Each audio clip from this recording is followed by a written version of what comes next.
नमस्ते। आपका अपने YouTube चैनल पॉइंट क्लासेस पर एक बार फिर से स्वागत करता हूं। तो आज हम आपके लिए क्लास 11th की फिजिक्स को लेकर आए हैं। जैसा कि हमने आपको क्लास 11th फिजिक्स में दो वीडियो दे चुके हैं। पहला वीडियो जो आया था हमारा भौतिक राशियों पर आया था, तो दूसरा वीडियो आया था हमारा मात्रक पद्धतियों के बारे में आया था। और आज का जो हमारा वीडियो है वो आज आपको त्रुटि के बारे में बताएंगे, यानी कि त्रुटि। तो आज हम आपको त्रुटि के बारे में बताएंगे, एरर। जब बच्चों तक बात त्रुटि की आती, त्रुटि क्या है? गलती, जो हमसे गलती होती है, वो कोई उपकरण से गलती हो या देखा जाए व्यक्तिगत त्रुटि हो या खुद के कारण गलती हो, किसी उपकरण से गलती हो या कोई वातावरण से गलती हो, क्या है? ये तो त्रुटि है। अब हम त्रुटि को समझे, कुछ इंपॉर्टेंट बातें। त्रुटि कहां से निकल के आई? तो त्रुटि को समझने से पहले तो एक होता है वास्तविक मान। क्या होता है? वास्तविक मान। और एक होता है जो प्रयोग हम करते हैं, किसी उपकरण से मापते हैं, वो क्या है? प्रायोगिक मान। प्रायोगिक मान। वास्तविक मान व प्रायोगिक मान के बीच जो अंतर होता है, इसी अंतर को हम त्रुटि कहते हैं। इसी अंतर को हम त्रुटि कहते हैं कि वास्तविक मान व प्रायोगिक मान के बीच जो अंतर होता है उसे हम त्रुटि कहते हैं। अगर हम आपसे कोई पूछे कि मार्कर की लंबाई कितनी है, आपने मार्कर को देखकर ही बता दी, बोले मार्कर की लंबाई 4 सेंटीमीटर होगी, तो आपने इस मार्कर की लंबाई को 4 सेंटीमीटर बताया। लेकिन जब हमने क्या किया, इसी मार्कर को हमने इंची टेप से मापा या किसी स्केल से मापा, तो इसकी जो लंबाई निकल के आई है कि 4.6 सेंटीमीटर। 4.6 सेंटीमीटर। अब आपसे पूछेंगे इसमें त्रुटि कितनी हुई है, तो आप क्या है? 4.6 क्या है? तो वास्तविक मान है, तो 4.6 माइनस 4.0, तो क्या निकले? 0.6, यानी कि 0.6 सेंटीमीटर की आपसे त्रुटि हुई है। तो यही 0.6 क्या है? यही तो त्रुटि है, इतनी की तो गलती हुई है। तो यही क्या है कि वास्तविक मान व प्रायोगिक मान के बीच जो अंतर होता है उसे हम त्रुटि कहते हैं। अब हम आपको इसकी परिभाषा लिख के बता रहे हैं। तो किसी माप यंत्र द्वारा तो इसकी जो परिभाषा निकल के आई, क्या निकल के आई कि किसी माप यंत्र द्वारा मापित सभी मानों में कुछ न कुछ अनिश्चितता जरूर रहती है, और इसी अनिश्चितता को त्रुटि कहते हैं। यानी कि जो अनिश्चितता आती है, जैसे 0.4 की आई थी उसमें, तो क्या है? 0.4 या उसमें 0.6 की आई, तो क्या है? वही अनिश्चितता को त्रुटि कहते हैं। अगर आपकी दूसरी परिभाषा क्या निकल के आएगी कि वास्तविक मान व प्रायोगिक मान के बीच जो अंतर होता है, उसी अंतर को हम त्रुटि कहते हैं। बच्चों, हम आपको बताएंगे त्रुटि के प्रकार। इसका अपने स्क्रीनशॉट ले लीजिए। तो जो त्रुटियां आपकी 3 प्रकार की होती है, एक तो क्रमबद्ध त्रुटि, यादृच्छिक त्रुटि और स्थूल त्रुटि। अब क्रमबद्ध त्रुटि क्या होती है कि वे त्रुटियां जिनका कारण ज्ञात हो या जिनके कारण को हम पता लगा सकते हैं कि कहाँ हम पे गलती हुई है, तो कैसे हम सुधार कर सकते हैं। इन क्रमबद्ध त्रुटियों का सुधार भी हो सकता है। तो क्रमबद्ध त्रुटि क्या है? ऐसी त्रुटियां, क्रमबद्ध त्रुटि क्या है? वे त्रुटियां। तो जो क्रमबद्ध त्रुटि क्या है कि वे त्रुटियां जिसका कारण ज्ञात हो, क्रमबद्ध त्रुटियां कहलाती है। अगर आपके दूसरी परिभाषा लिख के आओगे, क्या होगा कि वे त्रुटियां जो क्रमबद्ध नियम से या वे त्रुटियां जो क्रमबद्ध नियम से निर्धारित होती हैं, क्रमबद्ध त्रुटियां कहलाती हैं। इसकी दूसरी क्या है कि वे त्रुटियां जिसका कारण ज्ञात हो, क्रमबद्ध त्रुटियां कहलाती हैं, जिनके कारण को हम पता लगा सकते हैं कि त्रुटि गलती हमसे कहां से हुई है। अब दूसरी बात आती है आपकी यादृच्छिक त्रुटि। यादृच्छिक त्रुटि क्या है कि वे त्रुटियां जिसका कारण हमें ज्ञात ना हो, इनके कारण को ज्ञात नहीं हो सकता है। ऐसी त्रुटियां जिसके कारण हमें ज्ञात ना हो, यादृच्छिक त्रुटि कहलाती है।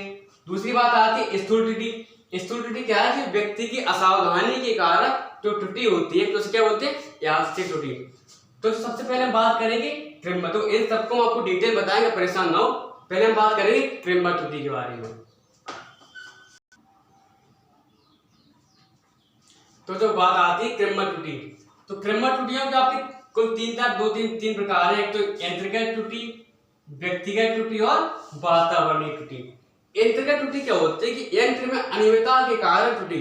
यंत्र यानी जैसे हम बच्चों कोई प्रैक्टिकल कर रहे हैं तो प्रैक्टिकल लैब में गए हम, तो प्रैक्टिकल जब लैब में हम गए तो क्या देखा, एक हमने पटरी वहां से उठाई, तो अब क्या होगा, प्रैक्टिकल लैब में पटरियां बहुत पुरानी रखी हुई, स्केल जो है बहुत पुरानी, जैसे पटरी अपनी सामान्यता होती है इसके आगे 15 सेंटीमीटर पटरी, 15 सेंटीमीटर की पटरी है। तो जब हम लैब में गए तो 15 सेंटीमीटर की पटरी से कुछ न कुछ भाग उससे कट गया, क्योंकि बराबर लगातार यूज होती रही तो उससे कुछ न कुछ भाग उसका टूट गया होगा। तो मान लो 15 सेंटीमीटर की पटरी थी, अब बची कितनी है, 13 सेंटीमीटर पटरी। अब जो 2 सेंटीमीटर, अब जब आप प्रैक्टिकल करोगे तो प्रैक्टिकल के दौरान हमेशा आपसे 2 सेंटीमीटर गलती होगी, 2 सेंटीमीटर की त्रुटि आप हमेशा प्रैक्टिकल के दौरान करोगे। तो क्या है, यंत्र की त्रुटि है। जैसे कोई जो थर्मामीटर होता है, जैसे लैब में थर्मामीटर रखा है, आपने उस थर्मामीटर का यूज किया, क्योंकि थर्मामीटर रखा है बहुत काफी दिन से रखा होगा, कभी 4-5 साल से थर्मामीटर यूज नहीं हो रहा, आपने उस थर्मामीटर उठाया, तो आपने जब थर्मामीटर का यूज किया तो थर्मामीटर में जो केस नली होती है वो केस नली में पारा भरा होता है। अब जब क्या हुआ कि जब इतने दिन से यूज नहीं हुआ उसका और आप उसका यूज कर रहे हो और आप उससे टेम्परेचर माप रहे हो, तो क्या होगा, तो उसमें पारा था, पारा तो खत्म हो चुका है, तो क्या होगा, टेम्परेचर सही बता पाएगा, क्या हुआ है, तापमान, किसी वस्तु का तापमान सही बता पाएगा, नहीं बता पाएगा, तो क्या है, तो यंत्र की त्रुटि है। तो यंत्र की त्रुटि आप समझाएंगे, यंत्र में अनियमितता के कारण, यानी यंत्र में जो कमी होती है उन सबके कारण त्रुटि होती है, क्या बोलते हैं, यंत्र की त्रुटि। नंबर 2 बात आती है व्यक्तिगत त्रुटि। व्यक्तिगत त्रुटि क्या है, व्यक्ति के कारण त्रुटि हो, यानी कि व्यक्ति जो प्रेक्षक होता है, प्रेक्षक बोला व्यक्ति को, तो प्रेक्षक जो कार्य करता है, जैसे अभी आपने शुरुआत बताया था कि आपने इसको देखकर ही बता दिया था कि 4 सेंटीमीटर है, जब हमने इसको मापा तो 4.6 निकला, तो यही तो है, हम जब किसी माप को लिख रहे हैं तो हम माप को लिख रहे हैं, हमने माप को मापा 4.6 लेकिन हमने 4 लिख दिया, फिर हमने मापा कि 4.2 हमने 4 लिख दिया, तो हमने फिर मापा 5.6 हमने 5.4 लिख दिया। क्या है, एक व्यक्ति के कारण, व्यक्ति स्वयं जो त्रुटि करता है उसको क्या बोलते हैं, व्यक्तिगत त्रुटि। बहुत सी आपकी कोई उपकरण होता है, किसी गैजेट मापा जाता है, उसमें आप सिस्टम लगाते हैं या उस सिस्टम की जो सेटिंग होती है उस सेटिंग को सेट करने में जो गलती हो जाती है, हम पे क्या है, व्यक्तिगत त्रुटि। कोई कंप्यूटर सिस्टम लगा रहे हैं, उस कंप्यूटर सिस्टम को सेटिंग कर रहे हैं हम, उस सेटिंग में गलती होती है, क्या होती है, गलती कौन करता है, व्यक्ति तो गलत है, व्यक्ति की कार्य त्रुटि है, क्या है, व्यक्तिगत त्रुटि। अब बात बच्चों आती है वातावरणीय त्रुटि। वातावरण त्रुटि क्या है, कि ताप, आर्द्रता, वायु वेग में परिवर्तन के कारण त्रुटि, यानी कि जो ताप, आर्द्रता, यानी कि देखो मौसम बदलते रहते हैं और कुछ प्रैक्टिकल ऐसे होते हैं तो मौसम में डिपेंड करते हैं कि आप आपसे क्या आ जाए, क्योंकि प्रैक्टिकल कर रहे हैं कम से कम 20 डिग्री टेम्परेचर होना चाहिए, इसका जो 20 डिग्री सेल्सियस, अगर हम इस प्रैक्टिकल कर रहे हैं तो इस प्रैक्टिकल के दौरान जो आपके यहाँ का वातावरण है कम से कम 20 डिग्री सेंटीग्रेड होना चाहिए। लेकिन क्या हुआ कि उस दिन बहुत तेज धूप हो गई या उस दिन मतलब टेम्परेचर बढ़ गया, तो क्या है, ये वातावरण त्रुटि है। अगर जैसे आपको देखा जाए, जैसे आप गर्मियों में साइकिल चलाते हो, तो गर्मियों में जब आप साइकिल चलाते हो बहुत स्पीड चलाते हो, क्यों, क्योंकि गर्मियों में क्या होता है, जो टायर का जो घर्षण, जो टायर का सड़क के प्रति जो घर्षण का मान होता है वो काफी अधिक होता है, जो घर्षण बल लगता है काफी अधिक लगता है, तो घर्षण मान अधिक होगा तो टायर कम फिसलेगी। वही जो बात हम जब गर्मियों, सॉरी, जब बात बरसात में आती, बरसात में क्या होता है, तो बरसात में क्या हो, जैसे हम साइकिल को चलाते हैं, साइकिल स्लो क्यों चलाते हैं, जिससे कि साइकिल का टायर फिसले ना, हम गिरे ना, हमें चोट न लगे, तो क्या होता है, घर्षण का मान कम हो जाता है। बरसात के दिनों में घर्षण का मान कम हो जाता है और जबकि गर्मियों के दिनों में घर्षण मान अधिक हो जाता है। जो घर्षण का मान कम होना, अधिक होना क्या है, वातावरण त्रुटि। तो ताप, आर्द्रता, वायु वेग परिवर्तन के कारण त्रुटि होती है, जो वातावरण त्रुटि कहते हैं। तो किंमत त्रुटियां, वे त्रुटियां जिसका कारण ज्ञात हो, किंमत त्रुटि कहलाती है। यंत्र त्रुटि, इसका अपन स्क्रीनशॉट ले लीजिए। तो इसका निवारण एक ही है कि हम जैसे हम इसका जो निवारण करेंगे, हम माने कि इसमें कोई गलती ना हो, हमसे सिस्टमैटिक तरीके से हमारा सिस्टम चलता रहे, तो गलती ना हो, तो उसके लिए क्या है कि आप ऐसा नहीं कि वो 15 सेंटीमीटर वाली पर आप 13 सेंटीमीटर का यूज करते हो, आप नई पटरी लेकर आओ, 15 सेंटीमीटर की पटरी लेकर आओ, आप उससे प्रयोग करो। अब जैसे कोई थर्मोमीटर है, आप पुराना थर्मोमीटर छोड़ दो, आप नया थर्मोमीटर लेके जाओ, आप उससे प्रयोग करो। तो यही सब छोटी छोटी गलतियों को सुधारने के लिए आप नए उपकरणों का उपयोग करो। अब व्यक्ति जो त्रुटि करता है, सावधानी से किसी डाटा को सेव करे, या कोई डाटा लिख रहा है तो सावधानी से लिखे, क्यों गलती करे। तो यही जो खुद की जो गलती होती है उन सब सिस्टम को संभालता रहे तो गलती नहीं होगी। तो उसका पहले स्क्रीनशॉट ले लीजिए, उसके बाद हम बात करेंगे यादृच्छिक त्रुटि के बारे में।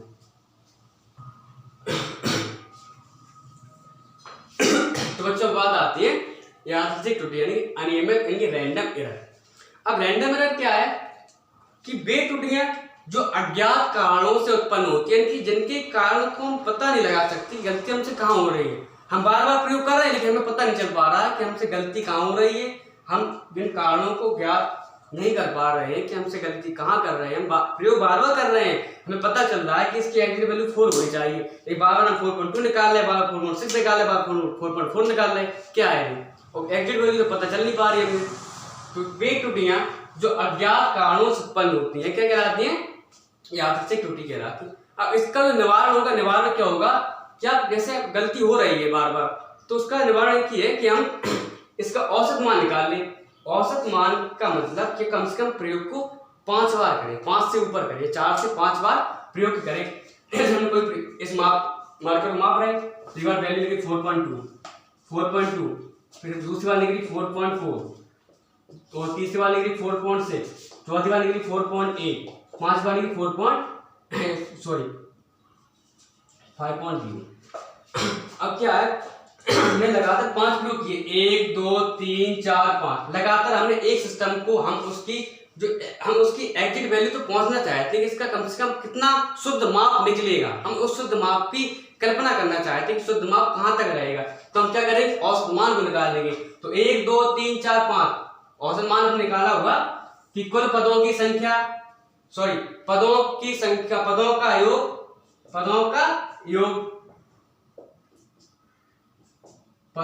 योग और पदों की संख्या 1 2 3 4 कितने 5 पद है। जब आप इनका योग करोगे तो कितने निकल के आएगा, 8 से 14, 14 से 18, 18 2 20, 2 4 2 6 4 10 4 14 4 18 5 23, 23.0, 23.05, पंचों को 20 और पंचक का 30, पंचों को 20 3 0 5। इसकी जो वैल्यू होनी चाहिए 4.6, यानी कि अब जो चीज क्या निकला, औसत मान। क्या निकल के आ गया, औसत मान। तो मान लेते हैं कि इसकी जो एग्जिट वैल्यू होगी 4.6 होगी। देखो कहीं गलती तो नहीं होगी ना, 4 2 6 6 6 12 12 8 20, ठीक है, 4 2 6 4 10 4 4 6 4 10 4 14 4 18 और 18 5 3, ठीक है। तो गलती हो गई, वैसे कहीं गलती है नहीं। तो क्या 4.6, इसकी जो वैल्यू निकल के आई कितनी है, 4.6। तो 4.6 हम लगभग जो 4.6, तो इसी हम जो औसत मान निकला है हम इसी को मान लेते हैं कि यही इसकी एग्जिट वैल्यू होगी। तो जो इतनी बात क्लियर है कि अगर यादृच्छिक त्रुटि को आपको एक श्योर बात निकलनी है कि किसका जो एग्जिट वैल्यू कितनी होगी, तो आप कम से कम 4 से 5 बार उसका प्रयोग कीजिए, प्रयोग करें और प्रयोग करने के बाद तो उसका औसत मान निकल के आएगा, वह इसकी एग्जिट वैल्यू होगी। तो जब हम बात करेंगे सकल त्रुटि के बारे में, तो जब हम बात करेंगे तो हमारी त्रुटि का जो तीसरा नंबर आया है स्थूल त्रुटि या सकल त्रुटि, यानी ग्रॉस एरर। तो ग्रॉस एरर क्या है बच्चों, कि व्यक्ति की असावधानी के कारण, यानी व्यक्ति की लापरवाही बोल दो आपसे, व्यक्ति की या प्रेक्षक की जो लापरवाही के कारण जो त्रुटि होती है उसके क्या बोलते हैं, स्थूल त्रुटि यानी कि सकल त्रुटि। किस प्रकार की गलती होगी व्यक्ति पर, गलत तरीकों से पाठ्यांक लेना, यानी गलत तरीकों से, अब पता है कि पटरी हमारी टूटी हुई है लेकिन तब भी उसी से बार बार मापते जा रहे हैं। अब पता है कि हमारे सिस्टम, हमारे उपकरण में ही गलती है, हमारा उपकरण ही खराब है, तो क्यों उससे बार बार माप रहे हैं। हम उसको अलग करके दूसरा नया लेके उससे करें। तो गलत तरीकों से पाठ्यांक लेना, यानी कि सिस्टम उसका सही नहीं है, यानी कि माप भी सही नहीं पा रहा है, तो माप क्या है, गलत तरीकों से पाठ्यांक लेना। तो नंबर दूसरी बात आती है पाठ्यांक लिखते समय गलती कर देना। अगर पाठ्यांक लिखते समय गलती क्या है, जैसे हम पाठ्यांक लिख रहे हैं, कोई दूसरा एक और हमारे बगल में बैठा है, तो हमने कहा कि तुम अपने बोल देना यार, जो पॉइंट है उसको बोल देना। तो बोल रहा है 4.2, आप 4 लिख रहे हो, उसने बोला 5.2, आप 5 लिख रहे हो, उसने बोला 5.6, आप 5.2 लिख रहे हो। क्या है ये, गलत पाठ्यांक लिखते समय गलती कर दी। खुद ही जब लिख रहे हो, खुद ने देखा, बोले हाँ 4.2 है लेकिन लिख 4 रहे हो, आपने देखा 3.8 है लेकिन 3.6 लिख रहे हो। तो क्या है, पाठ्यांक लिखते समय गलती कर देना है, खुद के द्वारा, प्रेक्षक के द्वारा गलती होती है। क्या है स्थूल त्रुटि। तो पाठ्यांक लिखते समय गलती, बात समझ में आ गई। अब दूसरी बात आती गणना के समय पाठ्यांक गलत कर देना।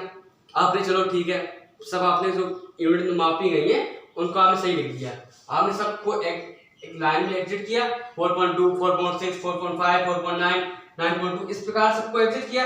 लेकिन जब आप इसको ऐड कर रहे हो, जब आप उसको जोड़ रहे हो, तो क्या है, आपने उस जोड़ने में गलती कर दी, क्या है? पाठ्यांक गणना के समय जो गलती होती है क्या है? जो पाठ्यांक के गणना के समय पाठ्यांक गलत रख देना क्या है? इस तो त्रुटि का ही तो है उदाहरण।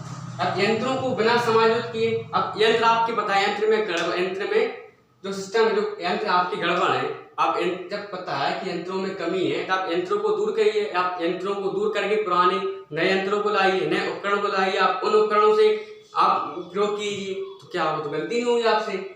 तो यंत्रों को बिना समायोजित किए पाठ्यांक लेना है कि वही पुराने उपकरणों से आप लगातार उपयोग करते जा रहे हो, वही पुराने उपकरण। तो क्या है? तुझे क्या है? त्रुटि का उदाहरण है। तो आज हमने आपको त्रुटि के बारे में बताया। त्रुटियां आपकी कुल 3 प्रकार की होती थी। क्रिमल त्रुटि यानी सिस्टमैटिक त्रुटि, उसके बाद आपकी आई थी यादृच्छिक त्रुटि या अनियमित त्रुटि, और उस रैंडम एरर। थर्ड पॉइंट जो आया स्थूल त्रुटि। तो बात इतनी क्लियर हो चुकी होगी। अगर आपको फिर भी इस वीडियो में कोई दिक्कत हो तो प्लीज आप हमारी वीडियो को कोई कमेंट सेक्शन में बता सकते हैं। तो जो हमने आपको त्रुटि के बारे में बताया था, तो आपको सबसे पहले बात बताई थी हमने,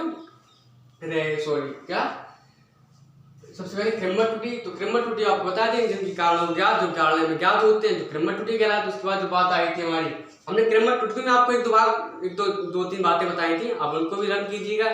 और दूसरी बात आई थी आपको यादृच्छिक त्रुटि, जिनके कारणों को ज्ञात नहीं होता। अब जिनके कारण हमें ज्ञात नहीं होते लेकिन हमें कोई एक्चुअल वैल्यू निकालनी होती, तो हम उसका औसत मान निकाल लेंगे। कम से कम 4 से 5 बार आप उसका प्रयोग कीजिए, उपयोग करो। किसी भी आप माप को 4 से 5 बार मापिए, फिर उसका जो औसत मान निकल के आएगा वही आपका एक्चुअल वैल्यू निकल के आएगी। अब जो स्थूल त्रुटि है, अब इसके लिए एक ही निवारण है कि आप जो लापरवाही व्यक्ति करता है, व्यक्ति उसको लापरवाही ना करे। तो परीक्षक जो लापरवाही करता है उन सबको आप नए उपकरण को लाइए, आप नए उपकरण से उपयोग कीजिए। आप लिखते समय गलती ना कीजिए। आपने सिस्टम सेट किया, कंप्यूटर में जो डाटा सेव किया, उस डाटा में जो सेव कर रहे हो आप, उस डाटा को सेव करने में गलती ना करें। तो बहुत सी ऐसी गलतियां जो परीक्षक करता है, यानी जो व्यक्ति करता है, उन व्यक्ति को खुद ही व्यक्ति दूर कर सकता है। तो जो आज के लिए आपको त्रुटि का भाग कैसा लगा? तो हमारी वीडियो को अगर आपको अच्छा लगा तो हमारी वीडियो को लाइक कीजिए, शेयर कीजिए और हमारे चैनल सब्सक्राइब कीजिए। तो अगली वीडियो में आपको परीक्षक त्रुटि और अन्य त्रुटियों के बारे में बताएंगे। Thank you.